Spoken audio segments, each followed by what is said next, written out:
Well, that was a very Disney intro, wasn't it? I feel like we should. Good afternoon. Welcome to Ignite. I realize we have the first session after lunch, so we're going to try and wake you up a bit. My name's Andrew Klinick. I am the Partner Group Program Manager for much of the developer platform on Windows. And I'm here with my colleague Kyle Marsh. And we're going to go through today really the core value of Windows 10 apps, specifically in the enterprise. We develop Windows for everything, but we wanted to try and focus this on what the value proposition is for the enterprise. So we spent a bit of time trying to work out how to open this. And a lot of the time we talk about people should love your application, they should think it's really, really great. But then I was like, well, I remember being an enterprise developer, and what was the thing I wanted to do when I was there? To me, it was really never regret installing an app. I think we've all been in that point that we rolled out an app and we're like, oh, why did we do it? Why did we do it on a Friday afternoon?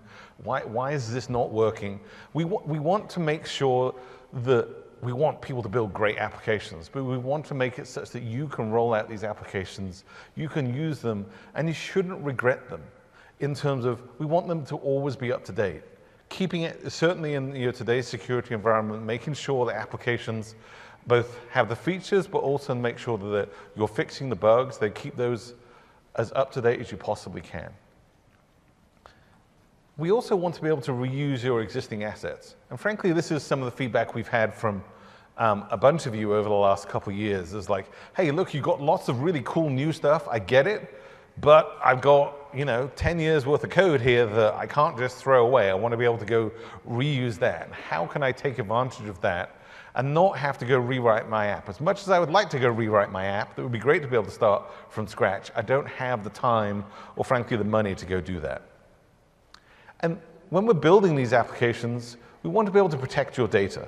It's important that you be able to have the flexibility for us to provide you with a bunch of ways to protect that data, but also ways that you can build into your application. And Kyle's going to show some great examples of that. And these are great kind of fundamentals, but really, how can we simplify this too? In terms of, I'm sure we can build, we show lots of examples of some amazing stuff, but if it's difficult to build, and it's going to take you a long time to go do, then that's not really going to help you reuse their assets or frankly get to where you want to be. And then finally, looking to the future, we want to make sure that this really has an engaging user experience.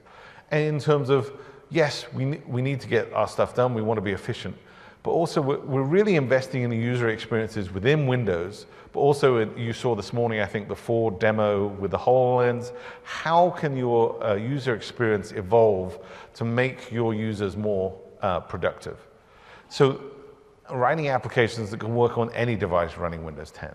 So that's what we mean about never regret installing an application. It is actually a core promise for us from the store, but I think particularly in enterprise, it really kind of helps set the scene. So keeping apps always up to date.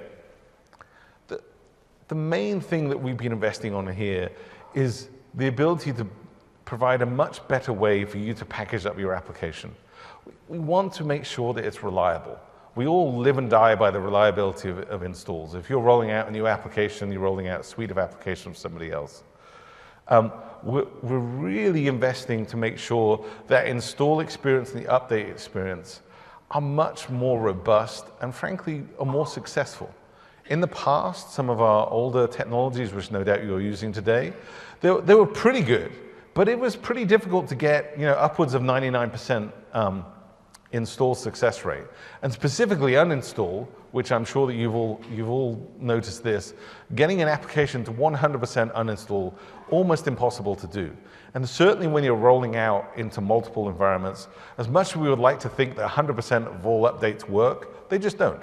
So we want to make sure that you can roll back that update and get back to that machine to a pristine state, so you don't have to go and run registry cleaners.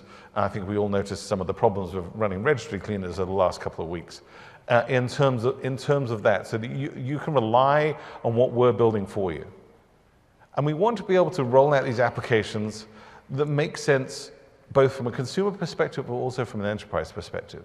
Our applications are installed per user. Now, we give the ability to do it on a per machine basis, which should certainly help if you're rolling out some applications. We really want to make sure that these applications are attached to the user so that that data goes with the user and is managed and secured by the operating system on a per user basis. You don't want users installing an app that's going to go inflict something onto another user on that machine.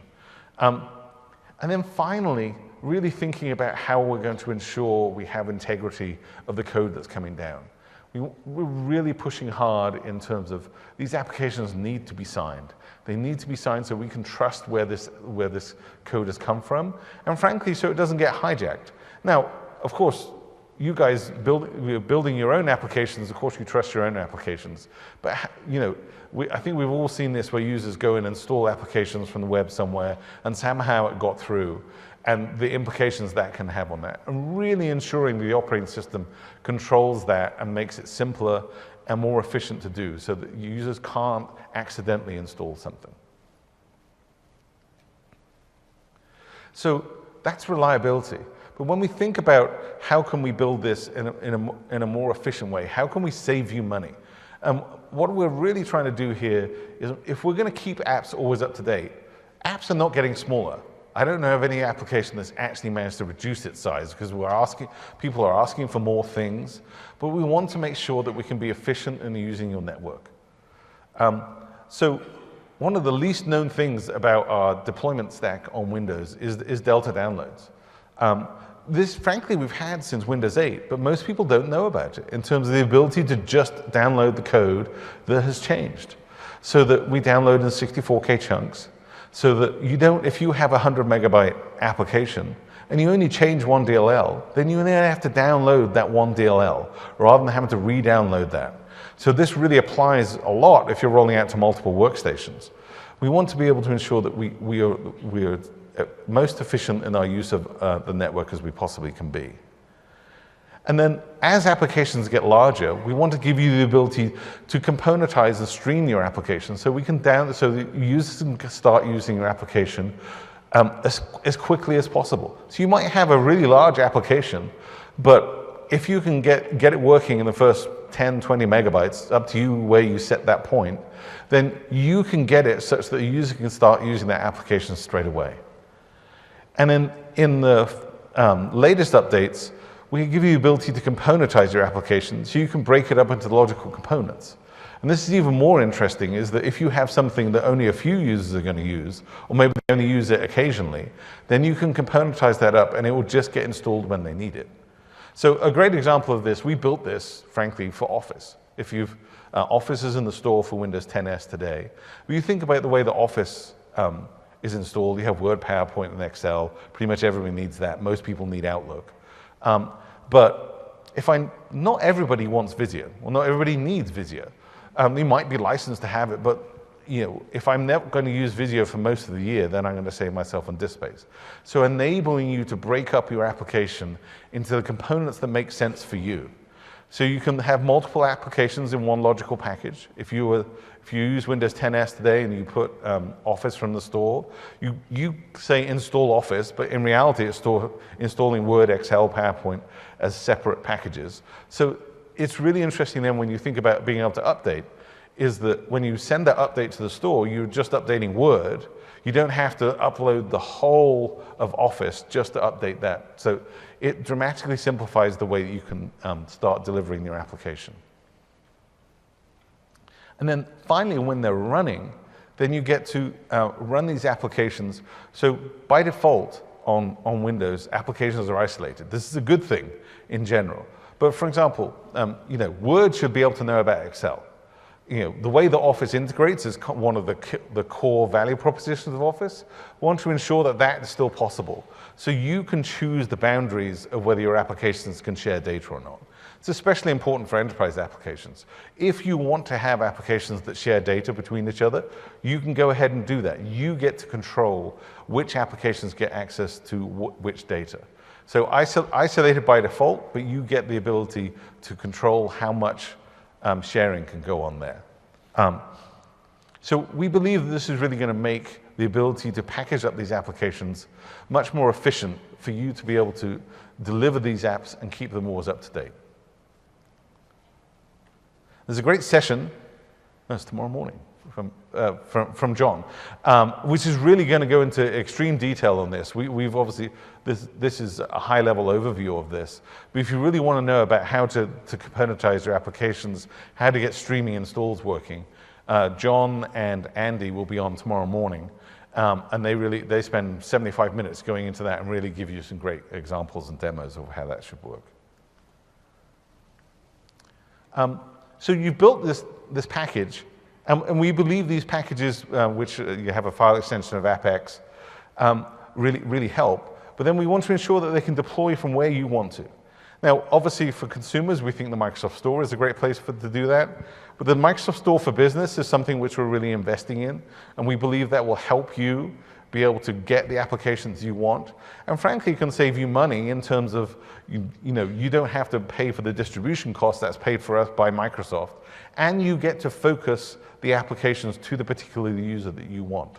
So if you want your users to use a store, then by using the Store for Business, you can control which applications they have access to. And it helps you to do with site licensing, but you can also put your own line of business applications up in the store too. So we believe this is a future that has got a lot of potential to it.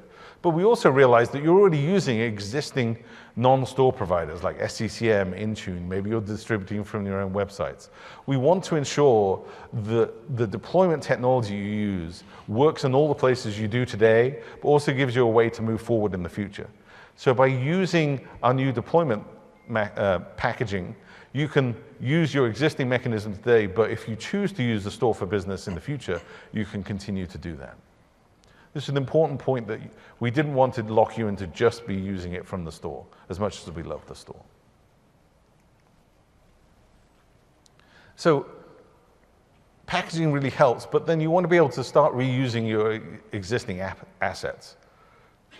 And the key to reusing your desktop assets is something which we call the desktop bridge. Okay, so a quick show of hands here to make sure. How many of you have heard of the desktop bridge? Well, the desktop bridge team does not count. That's not allowed. So about a third of you. How many of you actually have used the desktop bridge? Okay, the desktop bridge team didn't put their hands up there. That's not allowed. So the desktop bridge is actually something which we came out with last year, but frankly, we need to do a better job of explaining what it is and why you should care. And initially, we started out the desktop bridge. Goal was to help modernize your existing Windows applications and bring them to the store.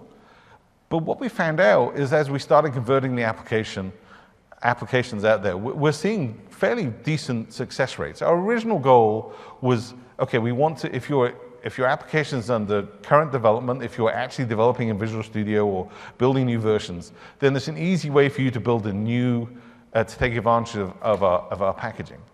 But what we found is at least 50% of applications are just converting without any code changes at all.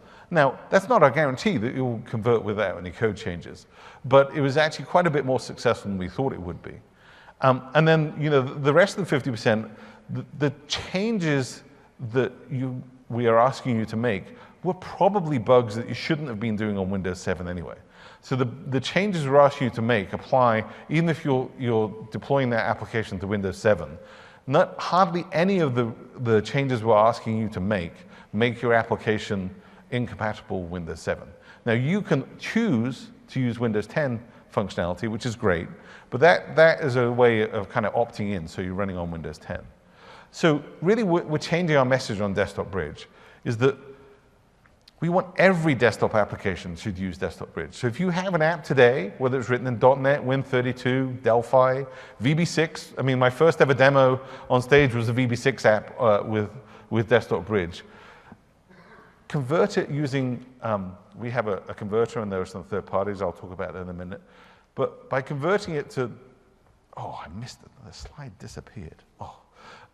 What I was supposed to tell you was that it just makes your application better.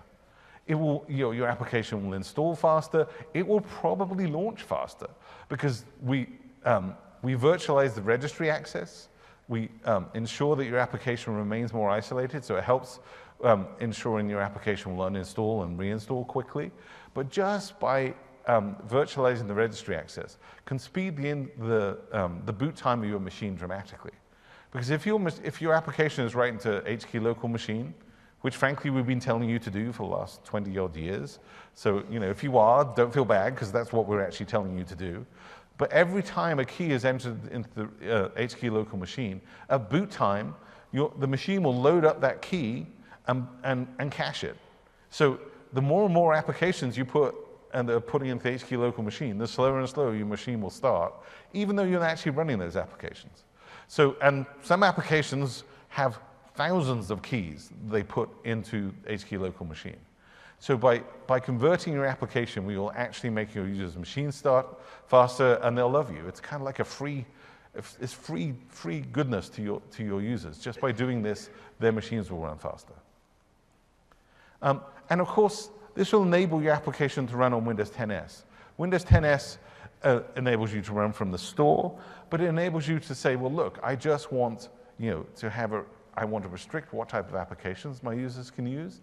Now, obviously, we're aiming this at education right now, but I think you saw some of the demos this morning in terms of thinking about this for frontline and users, to ensure that your application can move to 10s if you choose to. So, Desktop Bridge package apps, they get a clean install and uninstall. They're always up to date. One thing, especially for thinking about when things are up to date, if your application requires admin elevation in order to update, and I'm sure you've all tried to roll out applications that do this, then obviously that's not going to work for a standard user. So then you have to think about, oh, how am I going to do admin elevation during these updates? So I can now, by using this, the system does the elevation for you and puts the files into the right place. So there is no longer any UACs when you're installing an application. And it reduces the impact of the system, which I just talked about in terms of HKey local machine. But one of the key things it provides you is the application that has a UWP identity. Now, just this small feature actually unlocks all the potential APIs that are available to you in Windows 10. Windows 10 really extended the Windows platform to enable you to build stronger and more capable applications. But without this identity, it was difficult, not impossible, but difficult to take advantage of those APIs. By providing this identity, which you really don't have to do anything for, it just does it for you, it enables your application to take advantage of lots of the new Windows 10 functionality.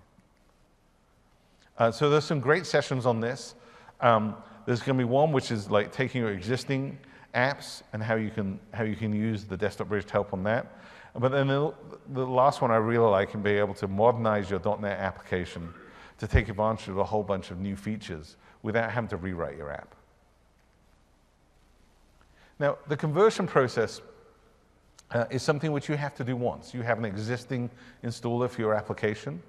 And there's a number of tools we've been working with the third-party ecosystem to make this available. Microsoft provides a desktop app converter.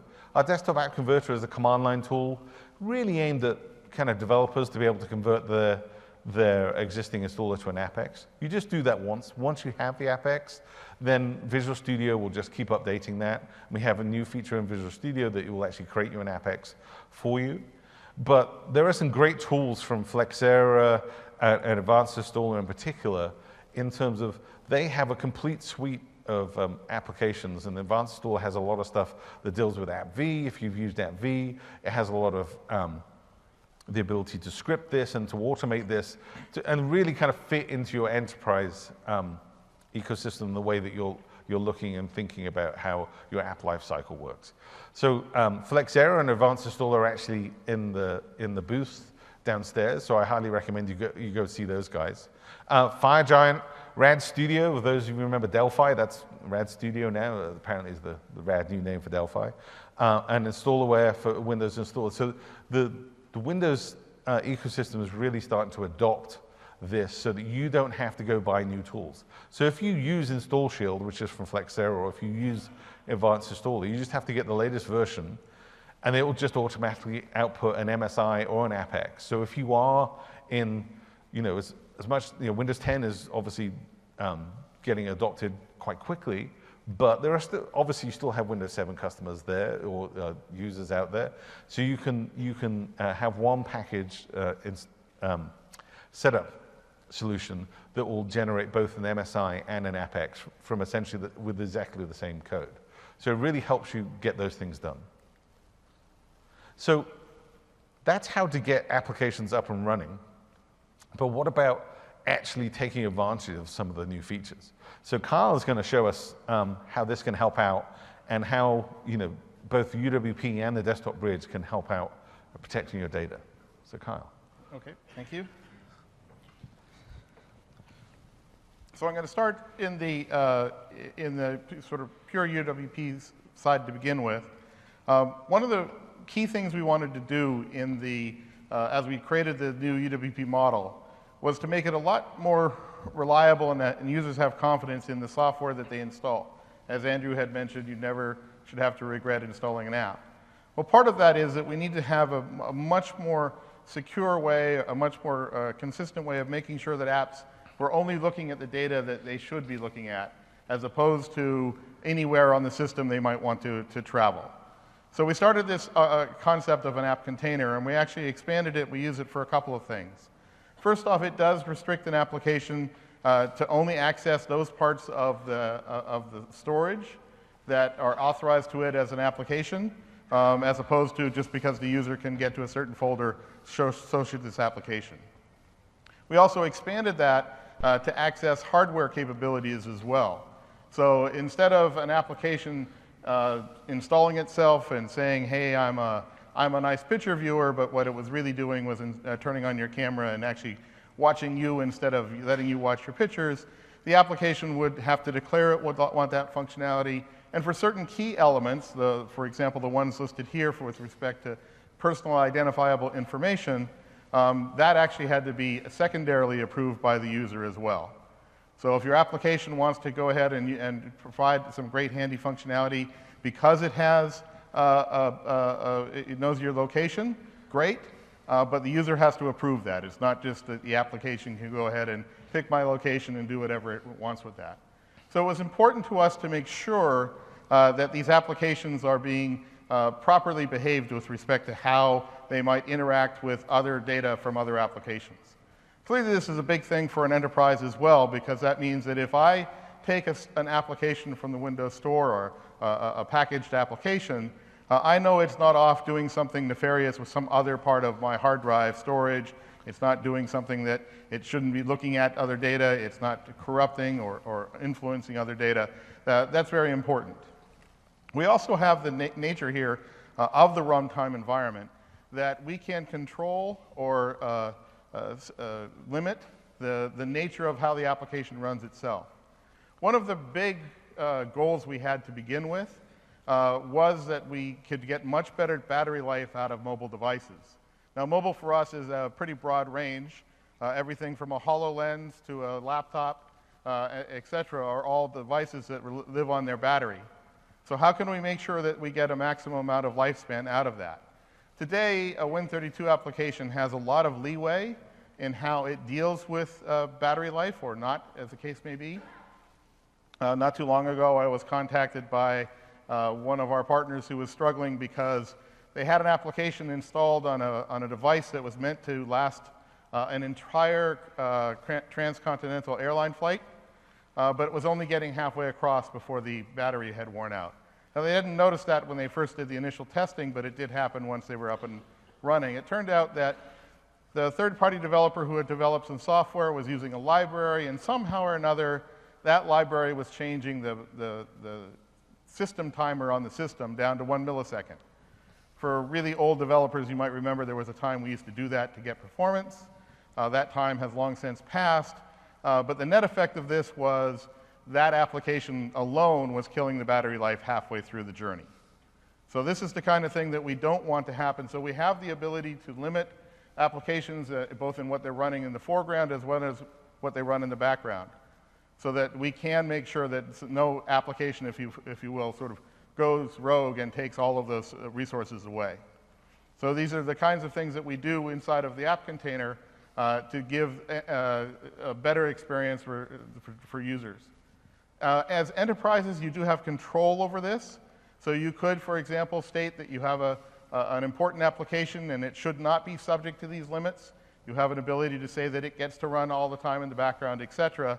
As an enterprise, and it's your device, you control what it's doing, you control what it needs to do. You have those choices to say, yes, I understand that this might be bad for overall battery life, but it is what I need this application to do. As a result of this, of course, we actually have a real data model for the applications as well. We provide a specific place on the hard drive or in the storage system for applications to keep their data. And by default, out of the box, an application is limited to these specific places that we understand. We have specific places for the app itself. There are places the app can use if it was sharing information across other apps from the same developer, for the same user. There's another place where we can control and manage where applications can store data that's shared across users. So for example, if you're, say you're in a classroom environment, it's silly for every student to have to download a separate copy of the reference material. You'd want to download it once. You'd want that reference material available across all the students. So we have lots of efficiencies built into the model there. But we actually have an actual data model. So by default, these applications stay where they're put. That lets us obviously do a much better job of cleaning them up after. We know when an application is uninstalled. We know where to clean up the data. We know if it's sharing data with the other apps in its group of per user or cross device. So that helps us tremendously in the uninstall process. So we have a real live data model that really does apply to these applications across the board. We actually have a session from Build 2016 that details this data model and what you can do with it and how an enterprise can manage and control particular aspects of it so that you can decide, for example, whether you want an application sharing data across users. So the application may ask for it, but an enterprise gets to control whether it actually happens or not. Right? Because again, you need to be in control of your devices. So another thing I wanted to mention here was Windows Hello. Windows Hello is very interesting, of course. It provides a more secure way of handling authentication. It's not, generally Microsoft is on a mission, if you will, to remove the use of passwords whenever possible. Right? Passwords are difficult to really secure because they're nothing more than a shared secret between two endpoints. If it's a shared secret, it can be intercepted, it can be stolen. I'm sure lots of folks have read about various and sundry social engineering where someone has gained access because they found someone else's password. They used it to access this or that. Because, of course, it's just nothing more than a shared secret. With Windows Hello, especially on devices, enterprise-class devices with things like TPM chips, we go to a whole different way of doing the authentication for a user that does not require a shared secret. So this obviously makes the use itself much more secure. There's no shared secret to be intercepted, so that's going to be out. And not only would I need to be able to intercept the identification that the user is using, if that's possible at all. In the case of something like a biometric, that's not possible. Somebody can't actually steal my face, at least not that I'm aware of. But they would also need to steal the device as well, because it's a combination of the device and my identity on that device that really helps secure the Windows Hello system. It's interesting as well as it's an indication of the new way that we're looking at the way for developers to use these develop applications. Windows Hello is a UWP API. So in order to use Windows Hello, you have to have at least some Universal Windows Platform component of your application, or in a pure Win32 application, you can go ahead and do it. It's going to be a lot more trouble, a lot harder to do. So it's one of the things that is an indication of things like our Windows Information Protection APIs, Windows Hello, these kinds of APIs are being developed as UWP APIs first and foremost, because they need different kinds of infrastructure than what we've been able to provide in the past. So let me give you an example of how I can see Windows Hello working. So we have an application here that is going to show personal information, very sensitive personal information, to a user. So yes, this user might have signed in with single sign-on, but there's always that question of, do I really want to just show this information to the user? How do I know his machine hasn't been compromised somewhere? Perhaps the user walked away from it and someone else is trying to jump in and grab this data while they can or take a look at it. So I'll go ahead here and click on the details. I want to look at the details for this user. I'd like to. The demo gods are against you, Kyle. Apparently. So whilst you sort that out, one of the key questions we get about Windows Hello is like, oh, I need to have a special camera, I have to buy new hardware. And I mean, obviously, yes, that helps. But Windows Hello is equally applicable to a PIN or a fingerprint reader. So that, there's a new Microsoft keyboard with a fingerprint reader. I mean, Microsoft internally uses a PIN so that you can, and the PIN is specific to my machine. It's not like I have a PIN for me. So it makes it more secure because it's and even intercepting your PIN is not enough. I have to intercept the device as well. Yeah. So I can't just find out Andrew's PIN and then use it wherever I feel like it. I have to get Andrew's PIN, and I have to get Andrew's device he used that PIN on. So here I've gone ahead and clicked on the details. And at first, of course, I'm going to need the same kind of experience that I have today. I've never used this app on this device before. So I'm going to be prompted to go ahead and do a regular sort of standard authentication here. So I'll just type in me and my password. So I'll go ahead and sign in. Now what's interesting here is this application, because it's using the Windows Hello APIs, and I will admit I'm taking the easy road out here. I'm using the UWP application to do that. I believe our folks, our friends on the desktop bridge team will help later with that. I'm not sure. Anyway, so I can go ahead and I'm going to use a UWP app for this. But it has noticed that this particular device, which happens to be a Surface Book, has detected that I have a Windows Hello capable machine. So it's telling me here, hey, do you want to use Windows Hello for this from now on? So I'm going to go ahead and say yes.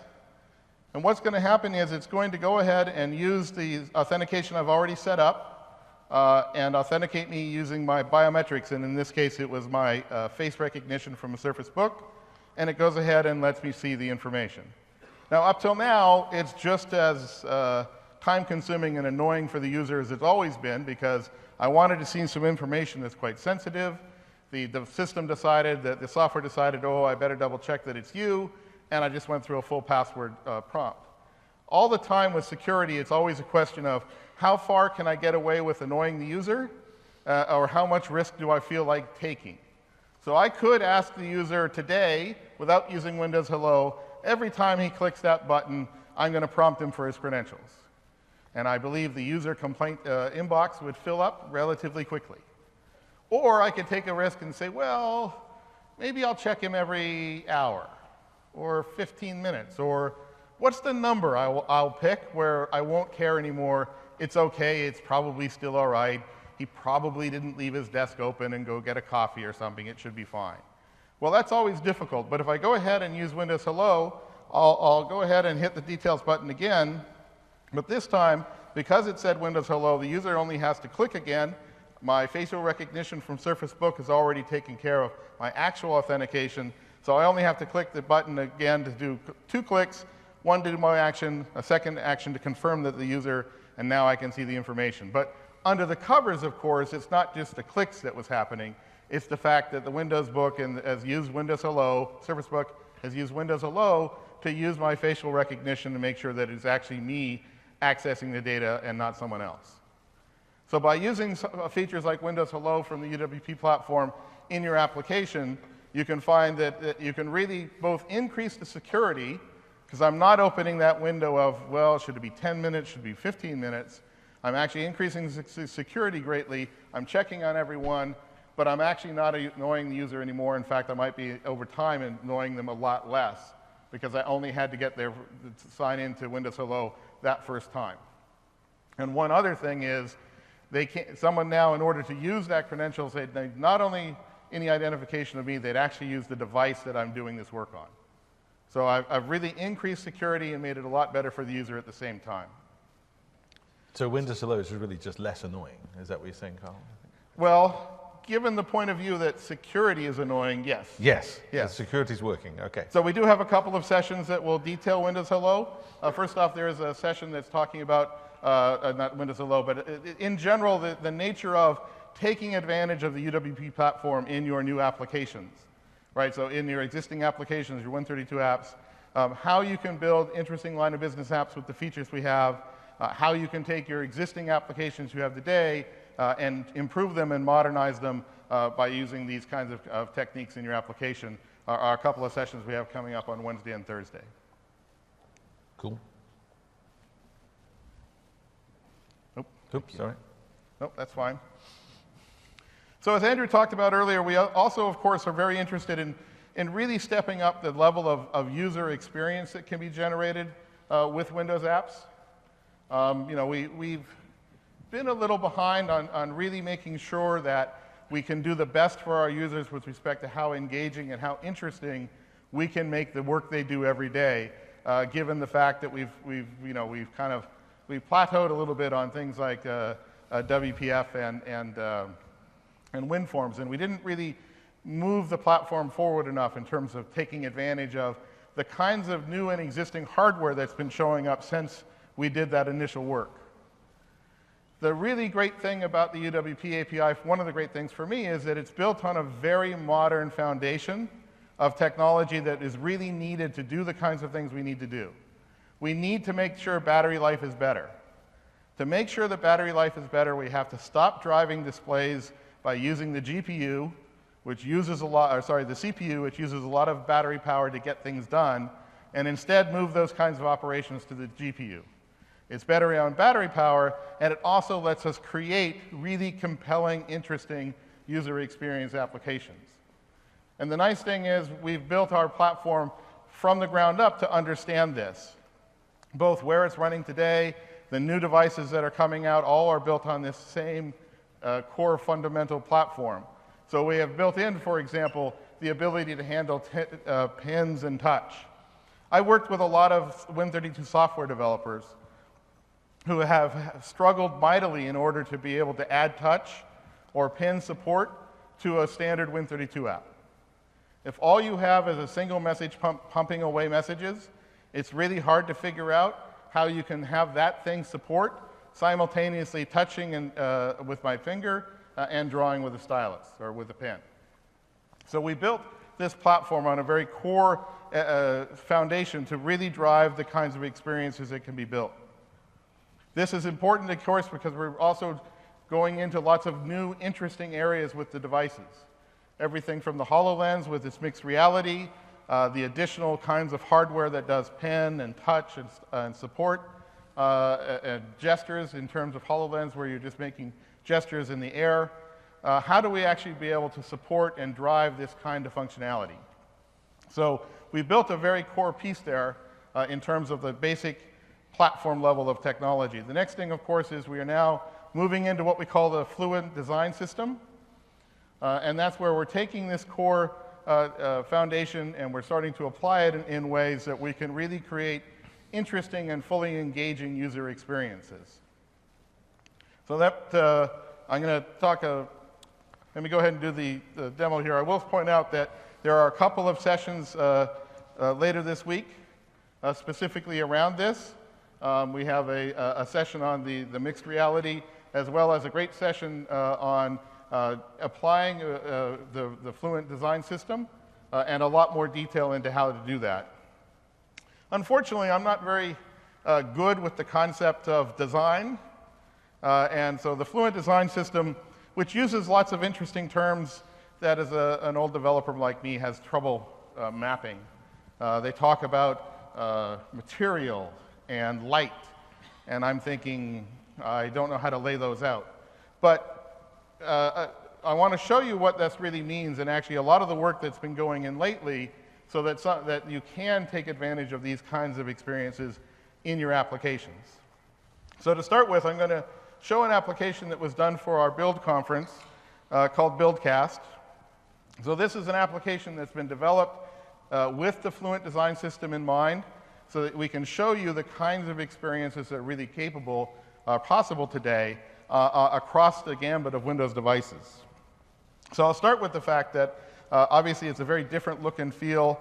What we have here in order to give some depth is we're using this material that's called acrylic, so that as you can see here, I can see underneath what's going on. So let me go ahead and launch this again.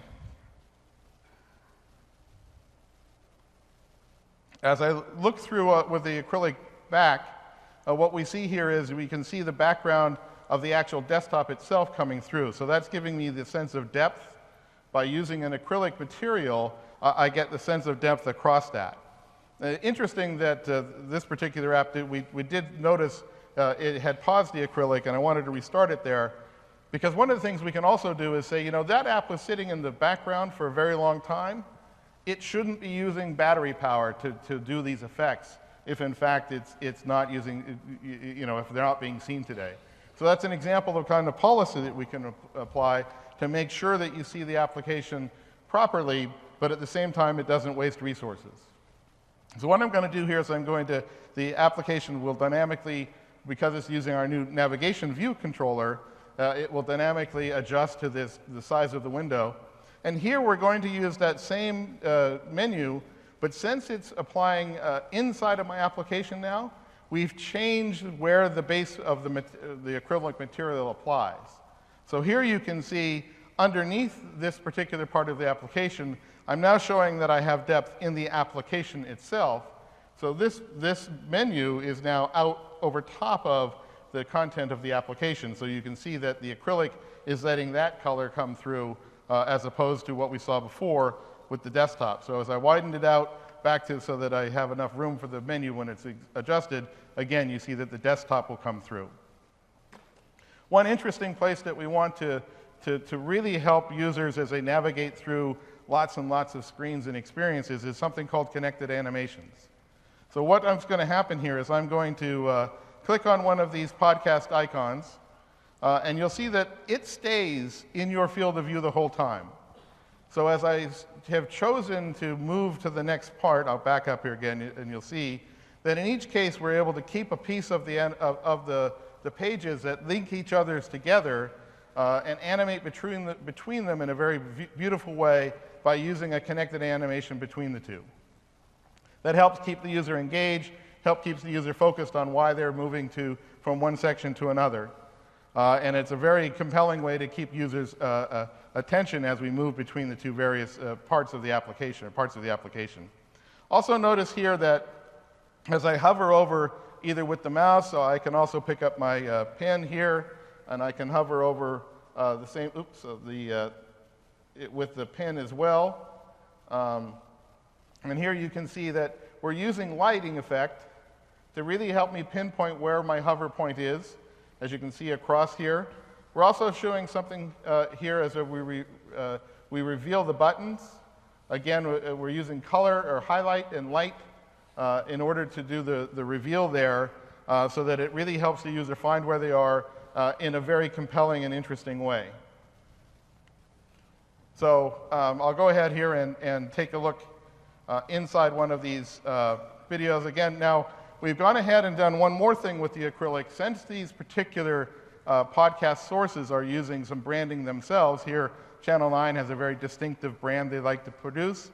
We're again using the acrylic to tie that together so I can see the branding of the podcast, even though I'm looking at a detail, if you will, because I've gone ahead and we've used the acrylic behind to continue that connection. So we've done a lot of work here with some lighting effects and animations. So here they've done a custom playback control that can really stick to my finger as I move it back and forth. At the same time, they've done some additional custom animations to show the visualizer at the bottom. And again, I've got that reveal on the buttons so that I can find my way and be very purposeful with respect to how I find things. So it's very, we also have, as we look at the, another element we have to do, we're using is depth. So as I scroll back and forth here with my finger, there is a parallax effect between the Seattle skyline and the elements in the front. So we see some depth in the application, again, producing a compelling, interesting look for the user. And we can, it is scalable across different input types. So I've been using a mouse. You saw that I could use the pen as well. Here I'll use touch. And we have built into the new controls ways to use menuing for things like a touch and hold for touch, or for when I am using touch, I can also use swipe motions to, again, give me lots of different ways that we can scale the commanding infrastructure across the various devices. One other place I'd like to show you where we use the different scale of input devices. If I look at this video here, I noticed that apparently Andrew does lots and lots of conversations, and here he's doing an interview. He seems to be doing things everywhere, and there's a couple of things I noticed as I was looking at this morning. First off, obviously, Andrew does a lot of presentations. Secondly, apparently, he only has one shirt. It's a very special presentation shirt. It's a presentation shirt. It only gets worn for presentations. I see. So, yeah. So he just has the... Scott Guthrie's got a red shirt. I've got this one. Okay. His is cooler than mine. I get it. Here's a note I'm going to take. I can use this as a way to highlight this particular fact or this particular detail in the presentation or in the video, and now I can go ahead and share it. I think it's important the rest of the team understands exactly the breadth of Andrew's wardrobe choices at these public presentations. It's a pleasure working with you, Carl. Thank you. But as you can see, the ability here is to really write and develop very compelling applications for users. And what you're seeing here is a progression that we've had for a while. We made a lot of this possible earlier on in earlier versions of Windows, where it was possible but quite difficult to accomplish. We've moved that definitely into the stage now where a lot of this is becoming default. So we have a navigation, that navigation that you're seeing here is our navigation view that's coming out in the Fall Creators update. So it is easy enough to do. A lot of what you're seeing here is coming for free because it is part of that navigation view. And then the next stage of that will be making it the default. Now, for those of you, again, who are interested in this application with much more detail on the Fluent Design system and exactly how this kind of application is quite easy to develop or easier developed now with this Fall Creators update, James and Paul are doing a session on this later in the week where they're going to detail exactly how they created this app. Great, thanks, Carl. So, the user experience is really intriguing in how you can get people to get things done quicker, but experience really transfers to more than just on device. And, we've been doing a lot of investment in terms of, you heard about the Microsoft Graph this morning, it was in the keynote. We want you to be able to have better experiences with the Microsoft Graph.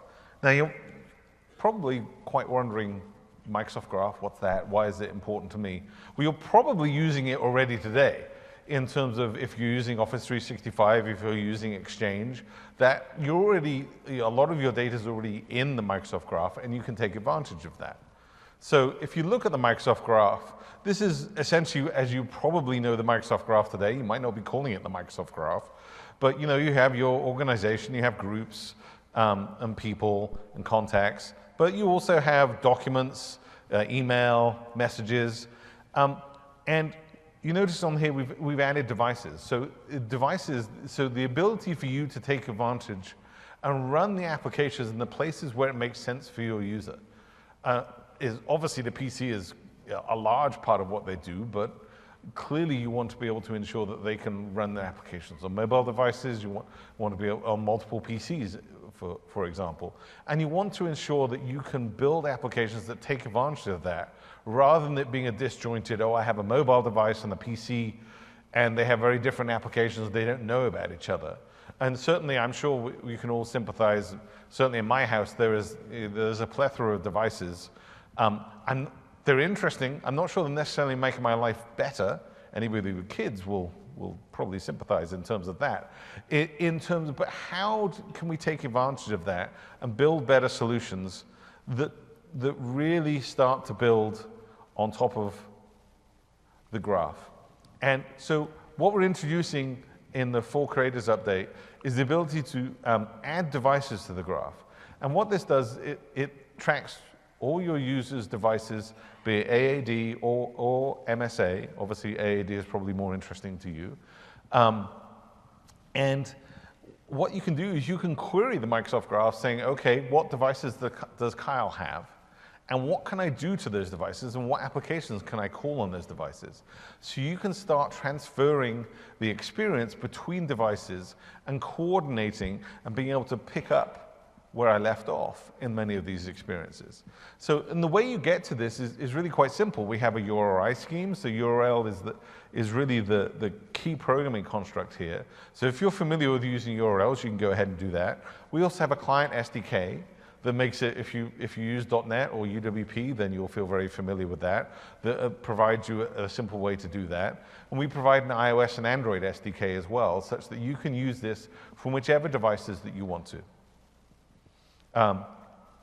And then, once I've got these devices, the ability to build applications that communicate across device, I want to be able to keep a track of what's going on between those devices, so that my user is very complex. I think we all see this.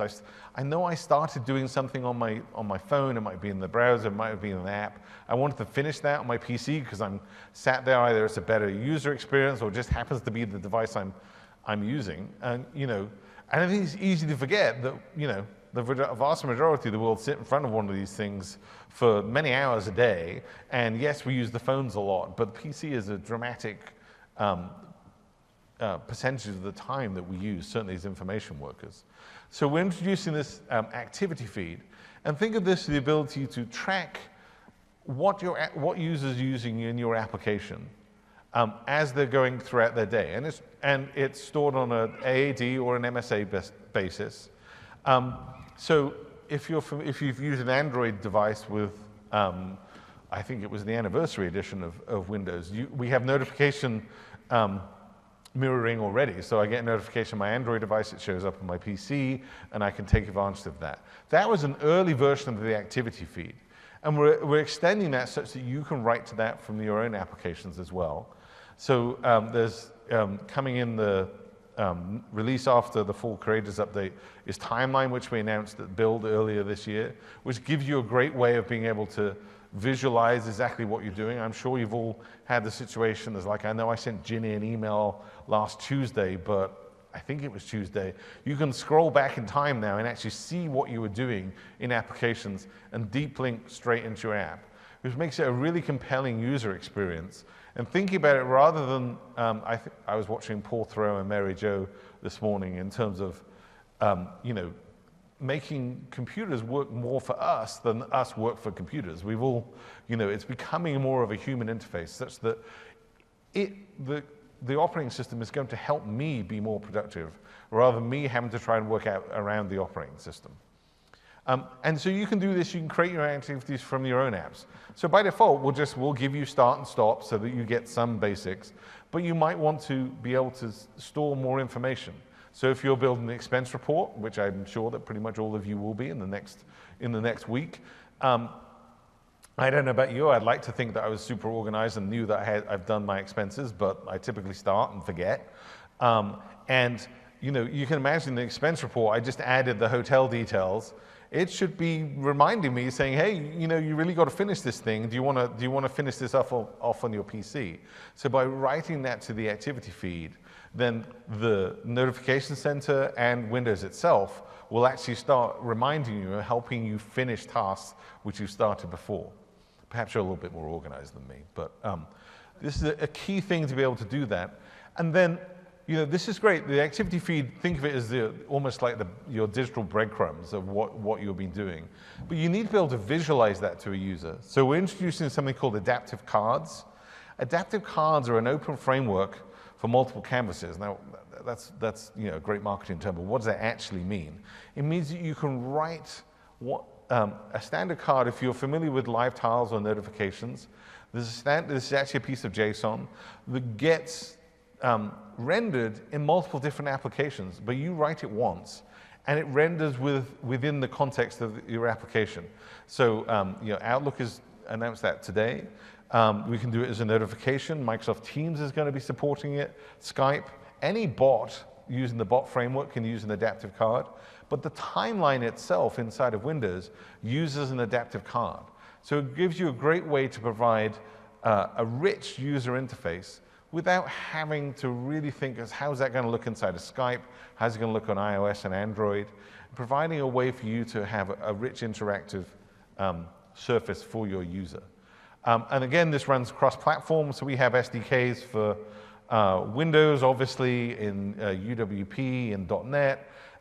We have it in HTML, we have it in iOS and Android, so that you shouldn't have to worry about how to render those. That's our job. Your job, we want to make this so that you can focus on the data and making your users use your application more. And there's some great sessions on this. So there's a Roam, which is our overall kind of project name for the activity feed and the cross-device. That's coming on Thursday. And then on a Friday, there's a great session about how you can use adaptive cards in bots and in the experiences like Skype and Microsoft Teams. So to give you an example of this, it's a bit difficult, it's fairly kind of abstract. Carl's going to give us a demo. Yeah, so there's a couple of places I'd like to show you where we're using Project Roam. The first one I'm just going to show you in respect to the demo that I was showing here in the Buildcast app. They have added an ability to take a look at other devices that I have. And in this case, it's showing me that I still have my desktop on back at the office. I'm not sure I should have done that. And that it's also mentioning that I have my ThinkPad, which is actually right here, that I could in fact control or project my experience to that other device. Let's not do that, but I will leave this particular one signed in. And instead, I'm going to switch over to the ThinkPad, who can obviously see the same similar devices. It sees my desktop back at the office, as well as my Surface Book. So what I'm going to do here is, from this other machine, I am going to go ahead and drive the experience that you see in front of you. So instead of you seeing anything moving here with respect to pausing the video, I'll just go ahead and do that remotely so that you can see that I'm controlling the machine remotely. It's using app services and elements of Project Roam across devices here in the same way that it could have locally. So that's one area that we use Project Roam in this particular example.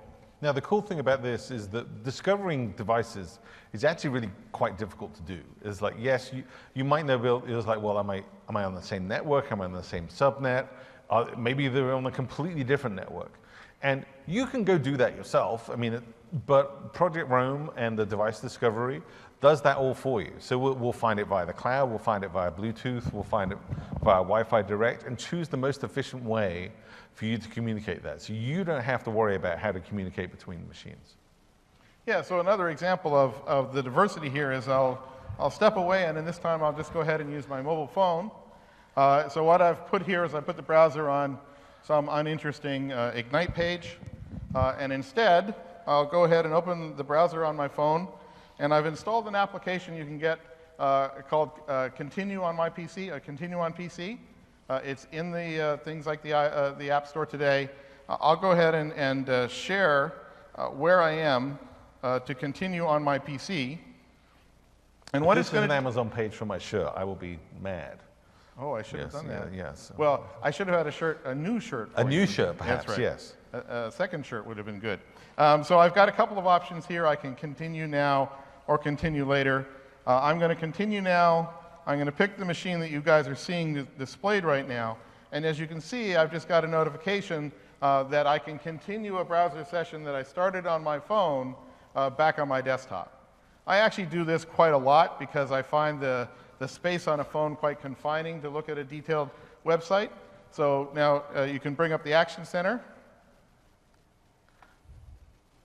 And you can see right up here at the top, there's my resume session. And I can resume the browse from here, hopefully.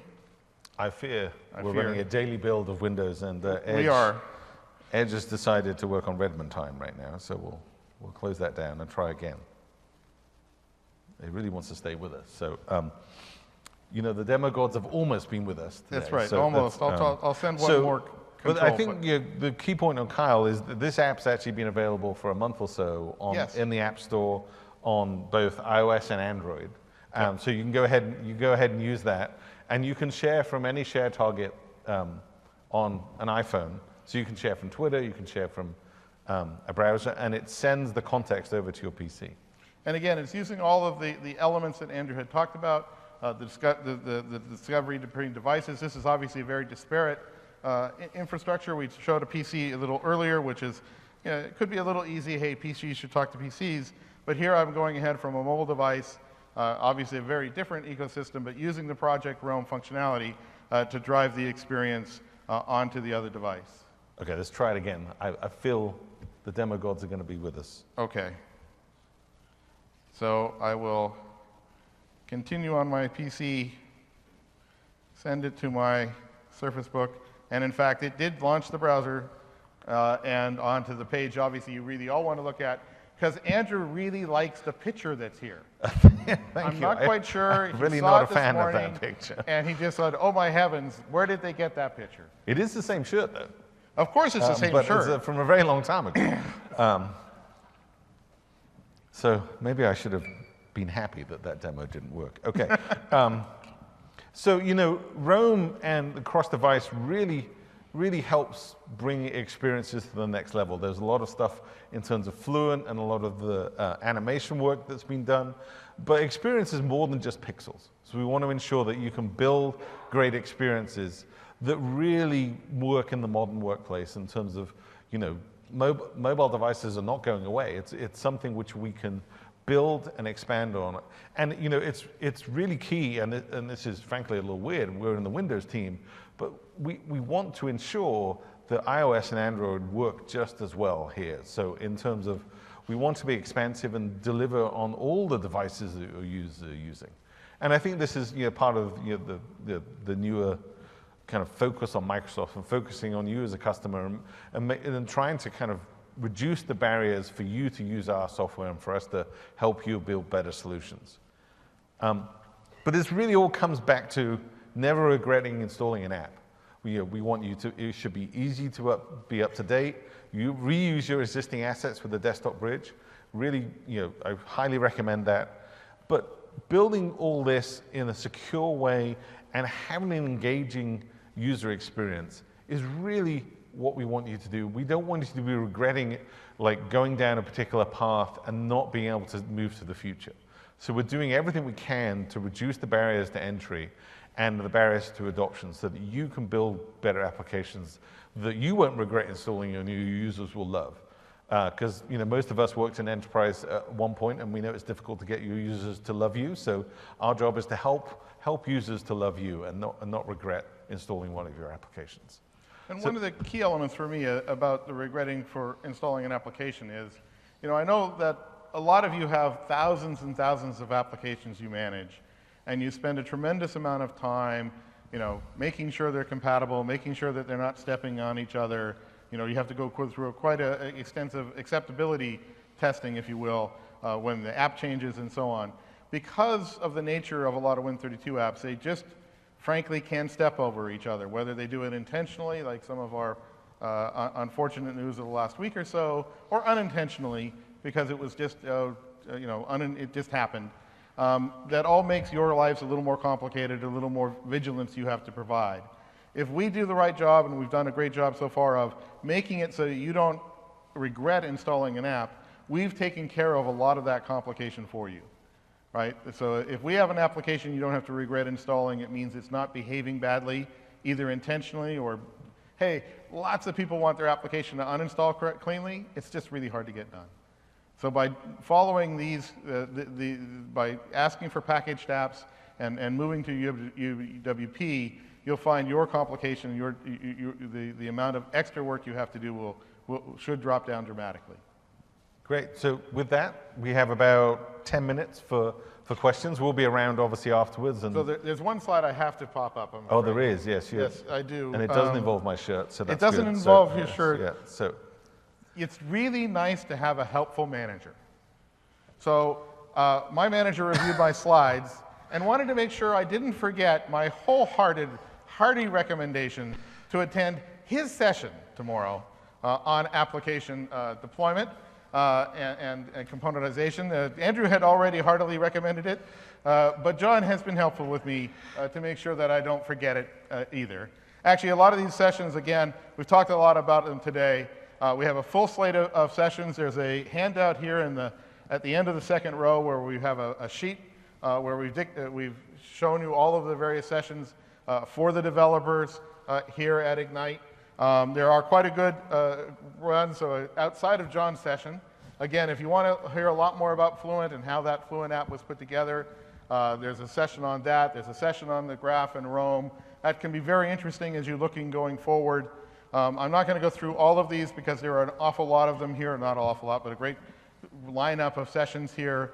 As we look at the desktop bridge, that's also, again, for a lot of your line of business developers or the developers you're getting your line of business from in the commercial world, that's kind of their starting point. That's at least start with the desktop bridge to begin with, and then we'll work on some more Windows 10 sophistication down the road.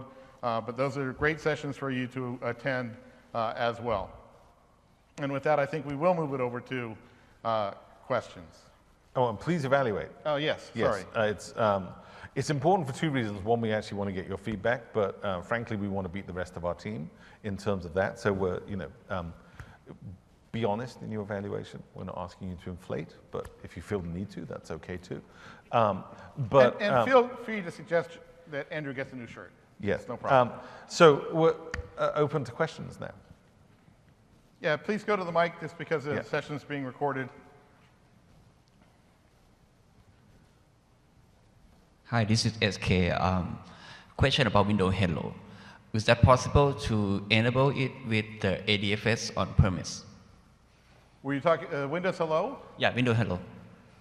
I'm afraid I don't know exactly. I know that it can integrate with AD on preference, but I'm not sure about ADFS or not. So you'll need to go to the Windows Hello session, and I'm sure they'll be able to give you details. And they're down on the floor. Oh, right? yes. And they're in the session as well, the expo as well.